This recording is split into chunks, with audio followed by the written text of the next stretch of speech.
Hello friend. आज हम बात करने वाले हैं पॉलिटिकल पार्टी के बारे में। Political parties in India. Actually जब हम पॉलिटिकल पार्टीज के बारे में बात करते हैं, हमारे दिमाग में एक चीज़ चलता है कि इलेक्शन। भारत का इलेक्शन में इस पार्टी का रोल होगा, उस पार्टी का सरकार आएगा, इसका ये आएगा। ये वीडियो करने का मतलब ये है कि अभी अभी हमारा बिहार का इलेक्शन खत्म हुआ है, तो इसके लिए हम थोड़ा पॉलिटिकल पार्टीज के बारे में डिटेल्स जानेंगे। ये इसका हिस्ट्री क्या है और हमारे वर्ल्ड में कौन कौन से कंट्री में कैसा पार्टी सिस्टम चलता है, इसके ऊपर हम आज डिस्कशन करेंगे। Mainly political parties mainly 4 types के होते हैं। पहले होते हैं कंजर्वेटिव पार्टी, दूसरे होते हैं रिएक्शनरी पार्टी, तीसरे होते हैं लिबरल पार्टी, चौथे होते हैं हमारा रेडिकल पार्टी। ज़्यादातर आप भारत में सुने होंगे लेफ्ट और राइट पार्टी। एक्चुअली लेफ्ट और राइट पार्टी क्या है? Left, right and centrist party. आज हम देखेंगे लेफ्ट, राइट और सेंट्रिस्ट के बारे में। लेफ्ट पार्टी आज के डेट में उसे बोला जाता है जो एक आइडियोलॉजी के साथ चलता है, जो अपना एक आइडियोलॉजी के साथ चलता है, उसे लेफ्ट पार्टी बोला जाता है। तो left party mainly radical party भी बोला जाता है उन्हें। जैसे कि आज के डेट में radical party communist party of India, CPI and CPI-M, 2 party हैं। सीपीआई का फॉर्मेशन हुआ था 1925 में, सीपीआई से अलग होकर सीपीआई-एम फॉर्मेशन हुआ था 1964 में। तो ये है आज के भारत में 2 बड़े रेडिकल पार्टी और लेफ्टिस्ट पार्टी। सेंट्रिस्ट पार्टी क्या है? सेंट्रिस्ट पार्टी मीन्स कांग्रेस, और जो है कि हमारा राइटिस्ट पार्टी मीन्स बीजेपी। तो हम जो 4 आइडियोलॉजी के सेंस में ले रहे हैं, पहला कंजर्वेटिव पार्टी, दूसरा लिबरल पार्टी, तीसरा रेडिकल पार्टी, चौथा रिएक्शनरी पार्टी। ये चारों में से अगर देखा जाए, रिएक्शनरी और कंजर्वेटिव पार्टी को हम राइट पार्टी बोलते हैं। जो कि लिबरल पार्टी होता है वो सेंट्रिस्ट पार्टी होता है। मेनली ज़्यादातर हम आज के डेट में लिबरल पार्टी को सेंट्रिस्ट पार्टी बोलते हैं। ये पॉलिटिकल साइंटिस्ट जो हैं वो अपने पॉलिटिक्स के संज्ञा से वो ये बात को बोले हैं। जो कि ज़्यादातर कंजर्वेटिव एंड रिएक्शनरी पार्टी होते हैं वो हैं राइटिस्ट पार्टी, और जो है लिबरल पार्टी होते हैं वो कि सेंट्रिस्ट पार्टी होते हैं, और जो चौथे में आए रेडिकल पार्टी होते हैं उन्हें लेफ्ट विंग भी बोला जाता है और लेफ्ट पार्टी भी बोला जाता है। तो ये है 4 टाइप का पार्टी।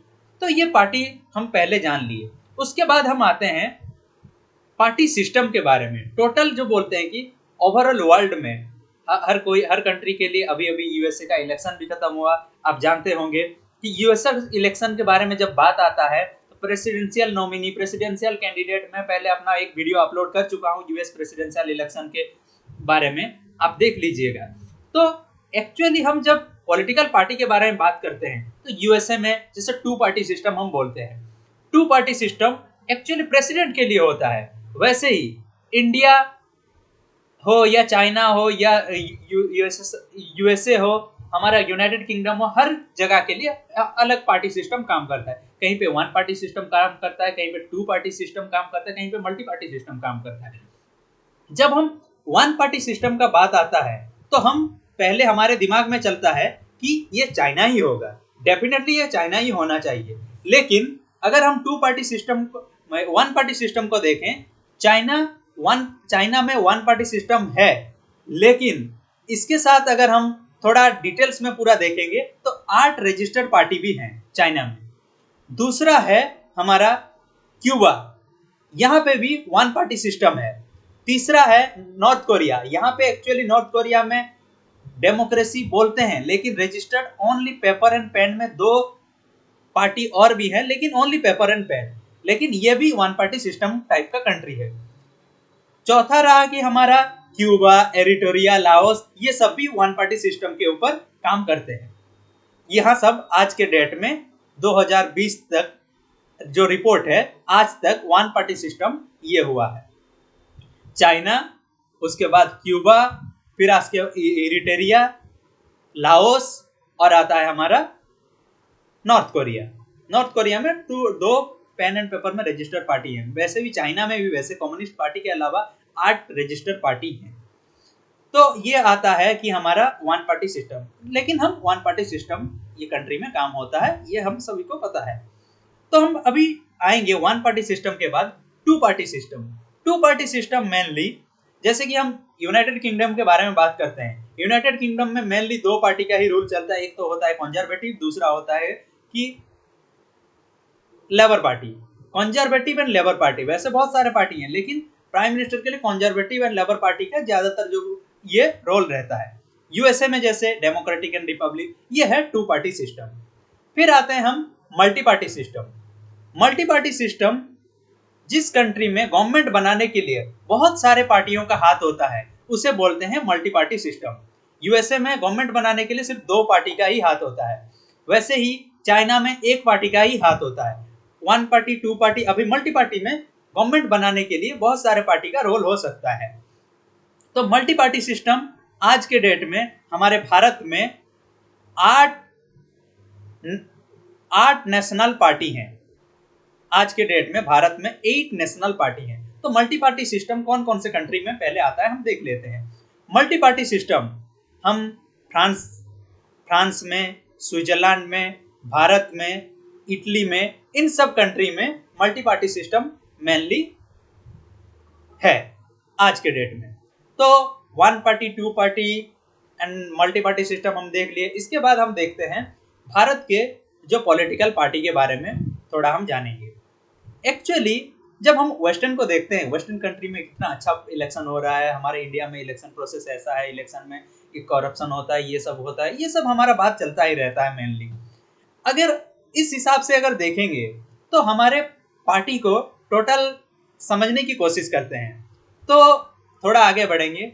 वेस्टर्न कंट्री में, जो यूरोपियन कंट्री है, वेस्टर्न कंट्री में वहां पे ज्यादातर जो पार्टीज बनता है उनका मेनली टारगेट रहता है कि socio economic and political programme के आधार पे उनका पार्टी बनता है। सोशियो इकोनॉमिक मतलब कि उनका जो नेसेसरी होता है कि क्या चाहिए क्या नहीं चाहिए, इसके ऊपर socio economic structure and political programme कि हमारा ये मुद्दा है कि हम ये करेंगे, इस मुद्दे के आधार पे उनका पार्टी का नेम होता है।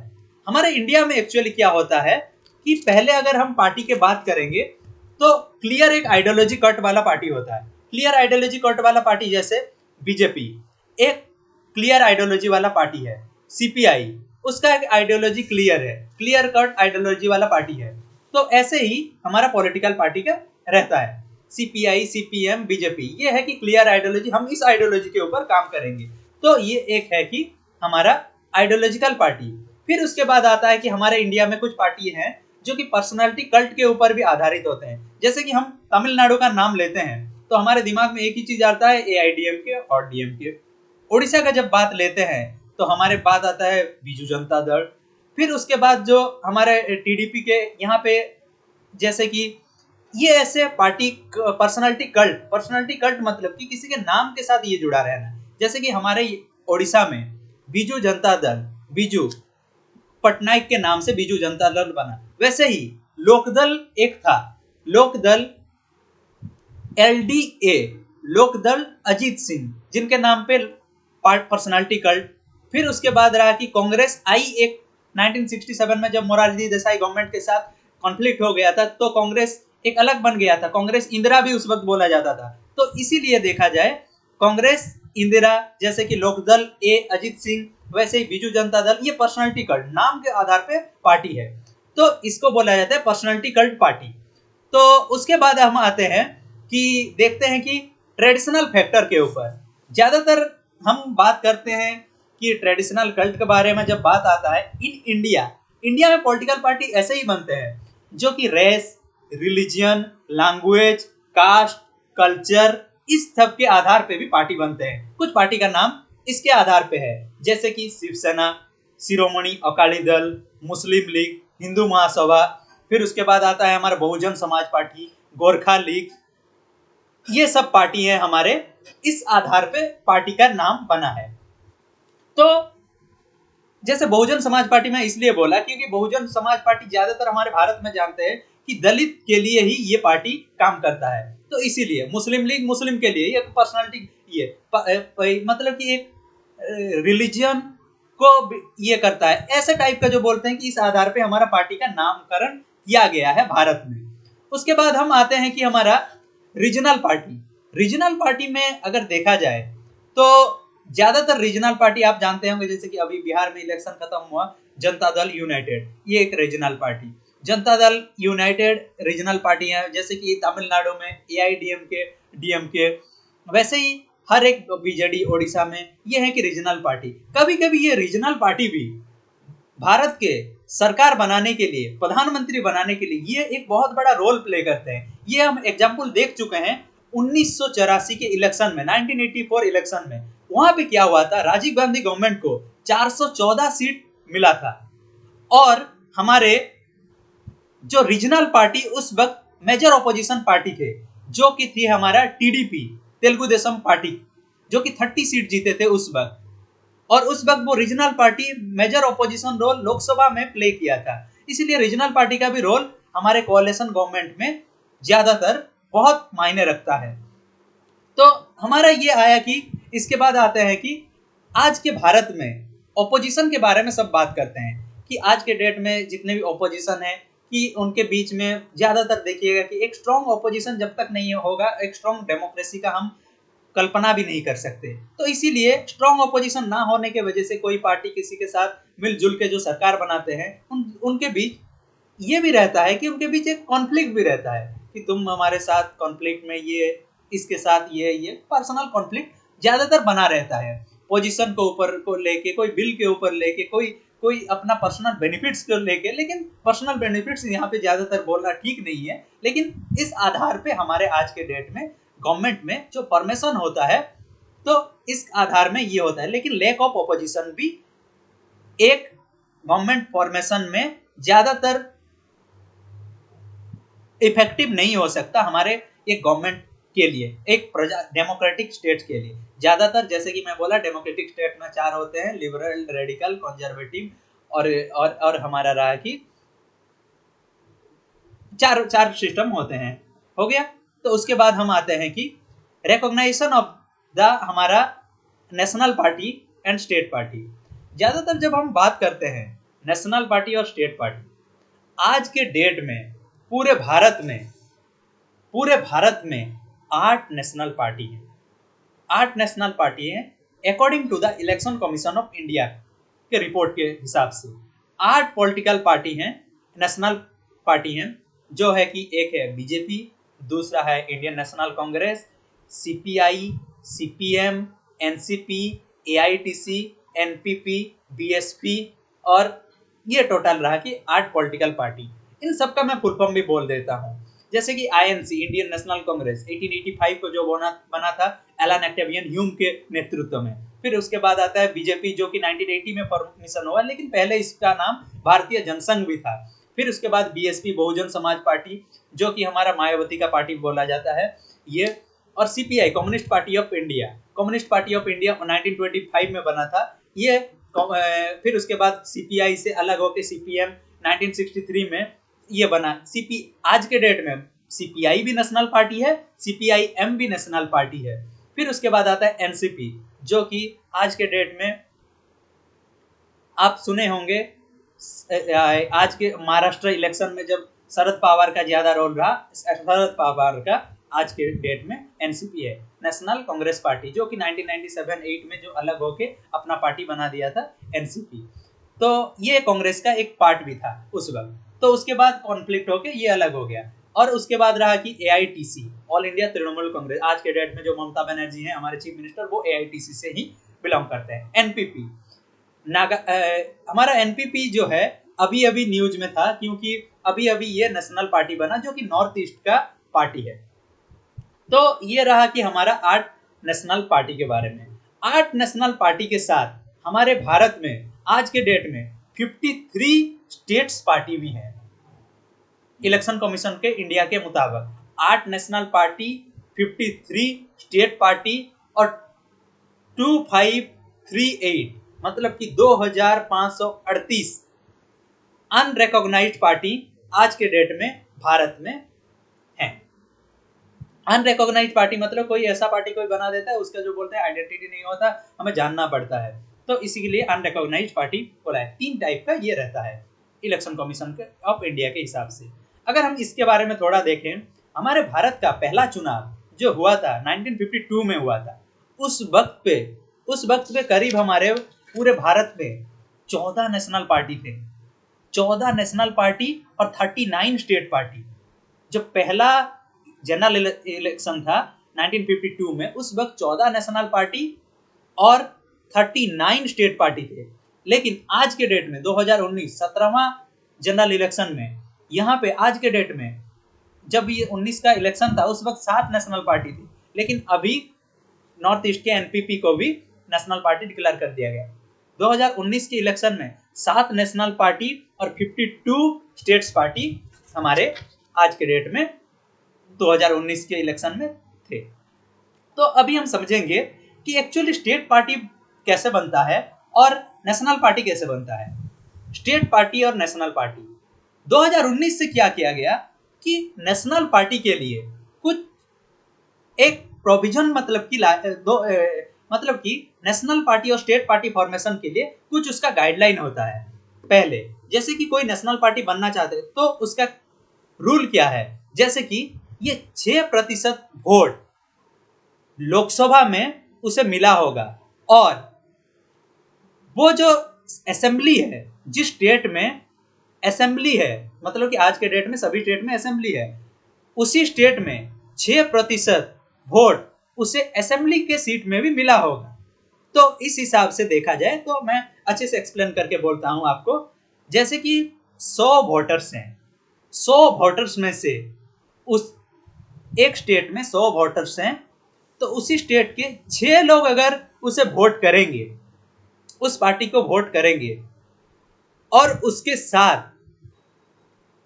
उसके साथ असेंबली के वक्त में भी ये है कि वही 6 लोग सपोर्ट करेंगे, तो उसे जो बोलते हैं कि नेशनल पार्टी का मान्यता मिलेगा। जैसे कि हमारे इतने बड़े पॉपुलेशन में 6% वोटिंग, जितने भी हमारे वोटर्स हैं उनके 6% वो लोकसभा एंड असेंबली के 4 और मोर स्टेट, मतलब 4 से ज्यादा स्टेट में 6% वैलिड वोट्स होना चाहिए। जैसे कि ओडिशा, बिहार, वेस्ट बंगाल और तमिलनाडु, इस टाइप का जो 4 स्टेट्स में 6% से ज्यादा वोट होने से उसे एक नेशनल पार्टी का दर्जा मिलता है। ऊपर से with additional 4 seats of the Lok Sabha, 4 seat उसे लोकसभा का जीतना ही चाहिए। एनी स्टेट्स में 4 सीट लोकसभा का जीतेगा और 6% से ज्यादा वोटिंग होगा, 4 या 4 स्टेट से ज्यादा, तब जाकर उसे एक नेशनल पार्टी का दर्जा मिलेगा। दूसरा पॉइंट ये है कि 2% seats of Lok Sabha general election, मतलब कि लोकसभा के जो इलेक्शन में 2% सीट होना चाहिए इलेक्टेड, जो कि इलेक्ट होंगे 3 या 3 से ज्यादा स्टेट्स में, उस हिसाब से भी उसे नेशनल पार्टी का दर्जा मिल सकता है। तीसरा कंडीशन ये रहा कि ये 4 स्टेट में अगर ये पॉलिटिकल पार्टी रह रहा है, तो 4 स्टेट में ये अगर रिकॉग्नाइज्ड स्टेट पार्टी रह रहा है, तो पॉलिटिकल पार्टी मतलब कि 4 स्टेट में रिकॉग्नाइज्ड स्टेट पार्टी रह रहा है, तो उसे हम नेशनल पार्टी का दर्जा दे सकते हैं। 3 पॉइंट के आधार पे ये नेशनल पार्टी तय होता है। स्टेट पार्टी का भी वैसे ही कंडीशन है। तो पहला कंडीशन हुआ 6% वैलिड वोट, जनरल इलेक्शन में, असेंबली इलेक्शन में 6% वैलिड वोट होना चाहिए। दूसरा रहा कि 2 सीट्स उसे असेंबली में जीतना ही चाहिए। सेकंड पॉइंट रहा 6% वैलिड वोट्स रहेगा, और उसके साथ इन एडिशन, मतलब कि उसके साथ अगर एक लोकसभा सीट जीता है तो उसी स्टेट से, तो उसे एक स्टेट में स्टेट पार्टी का दर्जा मिलेगा।